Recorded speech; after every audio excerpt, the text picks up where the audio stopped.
இன்னைக்கு ஒரு குட்டி கதை பார்க்கலாம் வாங்க ஃப்ரெண்ட்ஸ், வீடியோக்குள்ள போகலாம். ஒரு காக்கா ரொம்பவே வருத்தத்தோட ஒரு முனிவரை போய் பார்த்துச்சான்.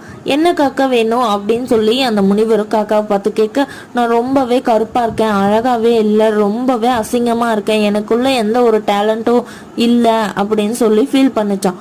அதுக்கு அந்த முனிவர், நீ போய் கழுக பாரு அப்படின்னு சொல்லி சொல்லவும் காக்கா போய் அந்த கழுக பார்த்துச்சான்.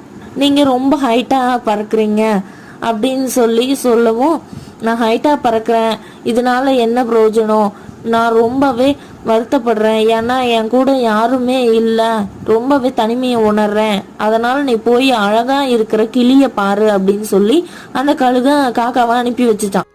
கிளிய சந்திச்ச காக்கா, கிளியே நீ ரொம்ப அழகா இருக்க, அழகான வண்ணங்களோட இருக்க, அது மட்டும் இல்லாம உன்னோட குரலும் இனிமையா கீ கீன்னுட்டு அழகா பேசுற, உன்னோட பேச்சு ரொம்ப